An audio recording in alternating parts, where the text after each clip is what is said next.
So, we're still at Ridgemont, Echo be doggoned.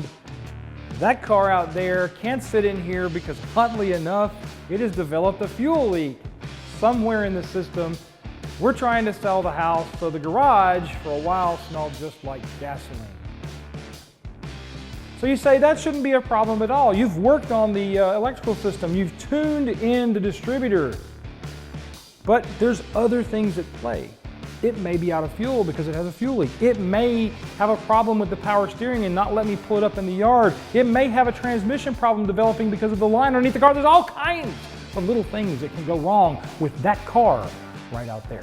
But if we get it on the lift, you'll know because we'll finish this episode in like 15 minutes rather than 2, which we're almost at right now. Well, let's see.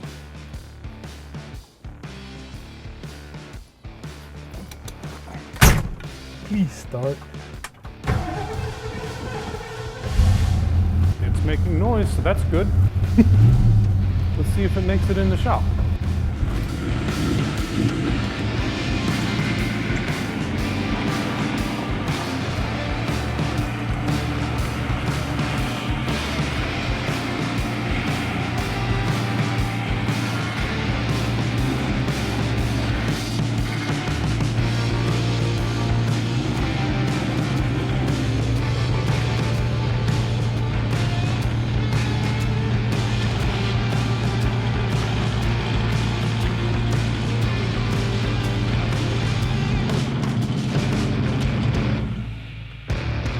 That's amazing. That was amazing. Worked way too well. One thing I will say about this is this. I now know why they put pedal pads on the brake pedals and don't leave them just bare steel. Because as I was coming to a stop, my foot slid off of the brake pedal almost as we were going forward on the lift. I hope that's not a shade of things to come. So, we have a fuel leak. We need to find it. Cam wants to use a lighter. I don't think that's the best idea.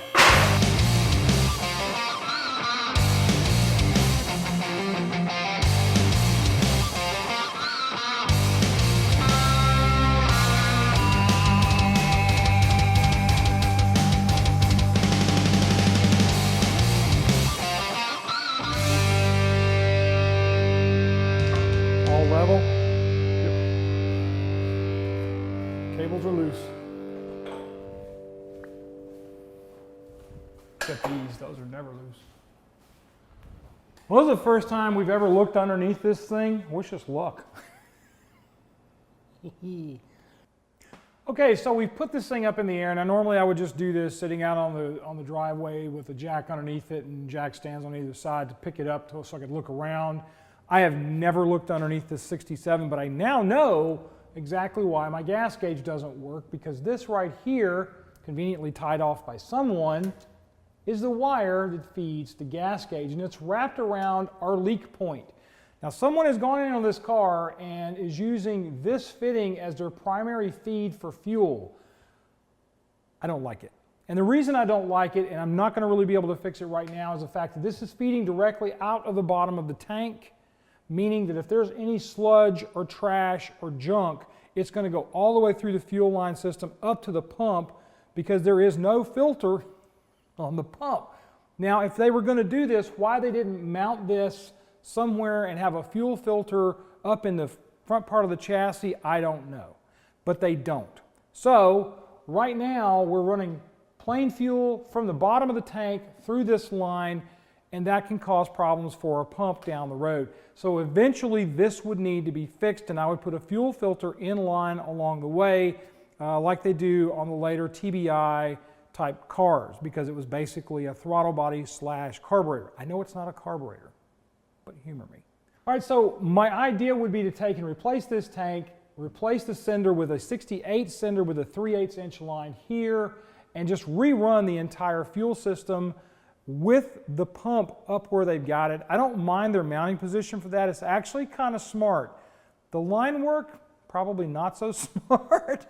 But what they did with the pump and mounting it on the other side of the frame rail from the exhaust system is not too bad.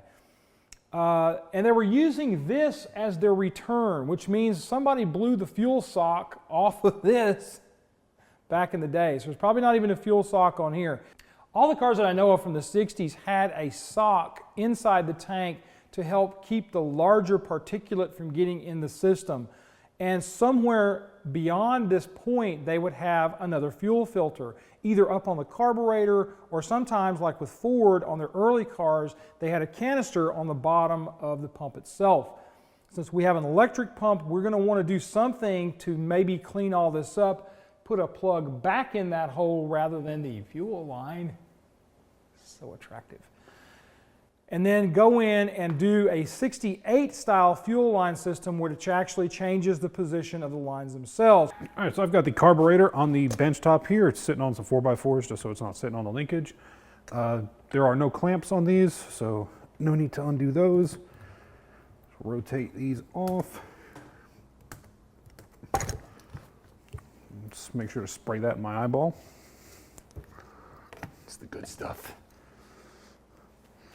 This fuel smells very weird.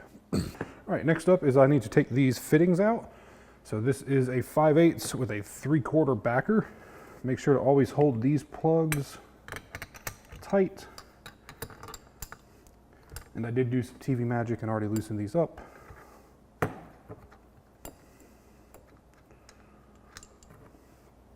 Looks like they put some kind of thread tape on that, maybe?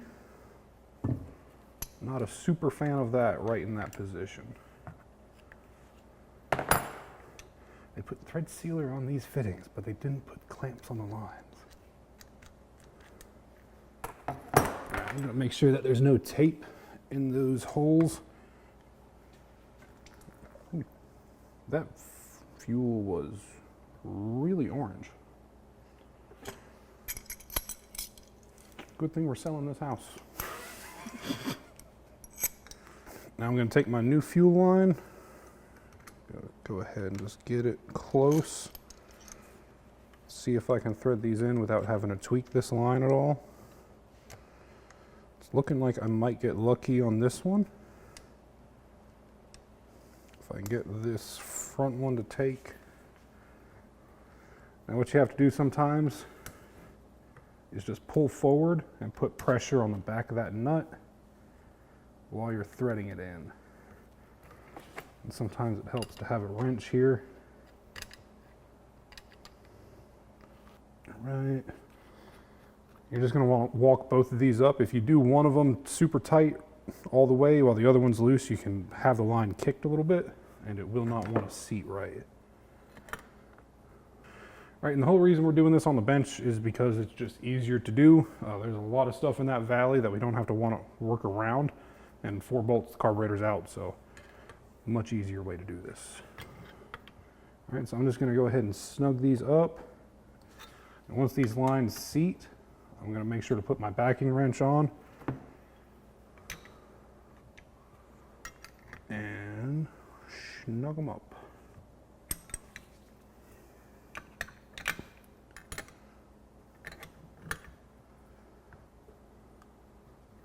All right, no need to go crazy tight with that, and we should be good to go ahead and put it back in the car.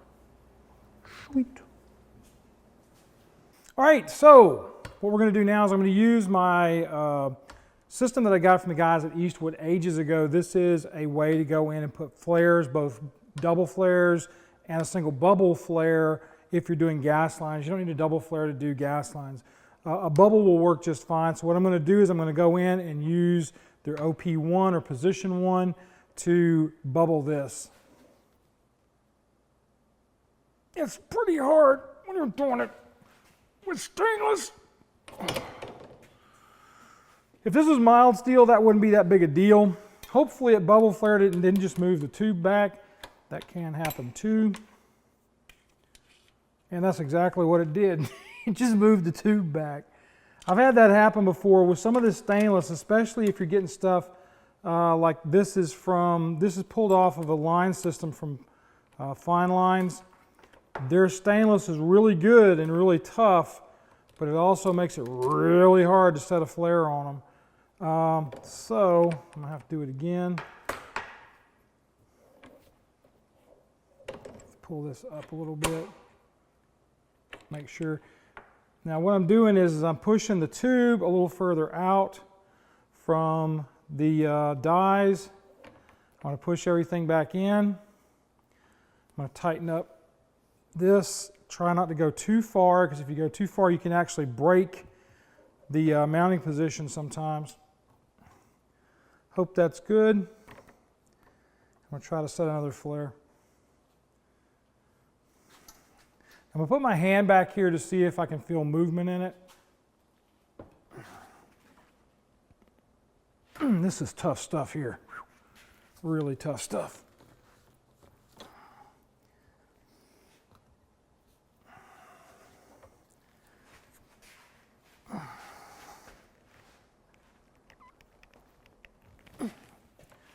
I think it bubbled over. We'll see. Yeah, it bubbled. Okay, so I got a flare.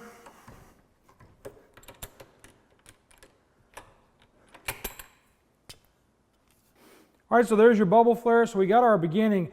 Always do your first flare, because if you're going to do a short run like we are, like we're going to put a bend in about right here, if this flare isn't here, you're not going to be able to do it, because what happens is your dies will be too long. You have to have enough room for your curve, and with that, it's not going to work real well. So I'm going to grab my tubing bender. I'm going to try to bend this to where I need it to be.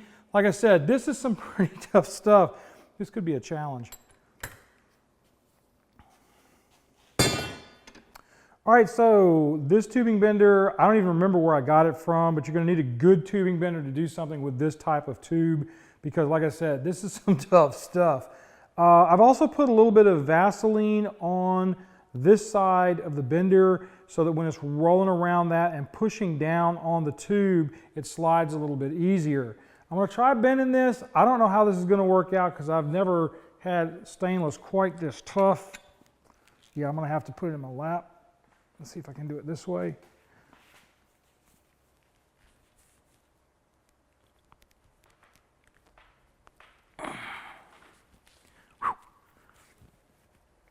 That's some good stuff.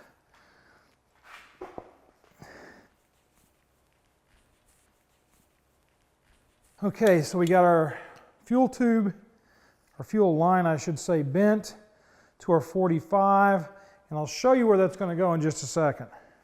All right, here's where it gets really sporty, because we've made our first bend and now we start making the rest. Most of the time I will do this with a coat hanger first, but the big problem I have in the studio right now is that all my coat hangers and all that kind of stuff is over at the other place, and we're running out of time on filming today, so I'm just going to have to kind of wing it. My next bend is going to need to be about right here going down at a 45, but we're going to need another bend right about here to go down into the valley there. What I'm trying to do is to keep the fuel line up off of the engine. If you have the fuel line laying on the engine, it will cause a heat sink problem for the fuel line, and with ethanol gases probably will start to cause a cavitation in the fuel delivery, because it's just too hot in that one spot. All right, so incredibly, one of the crew, Jackson specifically, found us a coat hanger, and we have now bent this into 2 locations that we need to get down into the pit below the power steering pump. So basically, this is the way to do it. If you're going to use anything, a coat hanger is the way to go, because you can throw this thing around and bend it however you need it to be. So off camera, I'm going to go ahead and get these 2 bends done, and then we'll start working on the lower end bend. I don't have any P-clamps here right now, but I'll also use some P-clamps to set this. I like using the ones with the rubberized coating on. There's a couple of them in here in the engine bay. The ones I'm showing you right now are the style that I typically will use to do this. It's just to keep that fuel line located. You want the rubber there because you don't want the P-clamp doing the same thing that the water pump or any other part of the engine could cause you a problem with. Gonna go bend. Well, Happened again. We got duped. Why do people do this to cars? This right here, we tried to make this bend again so it's more like a factory bend, and yet it did not work because it was already, I didn't realize it, but there was a kink underneath the backside of it. Anytime you've got a steel line of any type that's got a kink in it, it's going to automatically collapse in on that kink. And now there's almost no space in that fuel line. We've gone from a 3/8 speed down to probably maybe less than a 5/16. Yeah, it's like an asthmatic through a straw. Yeah. So we're done with this one for right now. We're gonna have to stop because I think what we're probably gonna end up doing is getting in touch with the guys at National Parts Depot, grabbing ourselves up a 68 fuel line for this car, and then going in and just going to a mechanical pump if it will work. We don't know if this engine has the eccentric on the cam. If there is no eccentric, then we're going to have to go back and put a fuel pump on the engine, electric fuel pump. So that's what we've got going on this week. And like I said, This stuff happens. it happens. It's going to happen to you guys too. Anytime you're working on one of these, you're going to have the possible problem of that. So that's our show for the week. At least this is a short one. It didn't feel short. It's not We've short. been at this all day. It's not short for us. It is about 3:30. It's We started at 10. Yeah, and you know, Good day. it's a good day.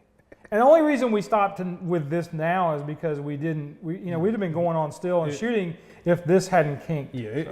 it's to the point though where if we keep going forward, it's just not neither one of us will be happy with it. And no. this was already cobbled together. This is at least 2 pieces that I can see, and it looked really bad laying in there already. I love the heater hose. Yes, yes. Or whatever that is. I can't say anything because I've done that on many lines on Kenworths and stuff. Yeah, I've done that a lot. So it worked. It's good for anti-chafe. What kind of chafing are you doing if you need that thick a hose? That looks like some mil-spec stuff. They had it going through the fender well with the heater hose. Yeah, that was the funny thing about it. They went through the fender well, and yet they had heater hose on this side of the hole and this side of the hole, but this right here was sitting on the metal. Touching, yeah. See, you got to zip tie it like they have here. There wasn't zip ties around this piece. It had a P clamp. Yeah.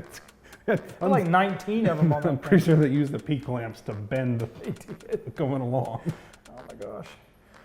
All right, so unfortunately, that's our show for this week, folks. Do me a favor, go out and check out the Patreon account at the $10 a month level. You get monthly meetings with me, and you get monthly tech content produced by Andrew.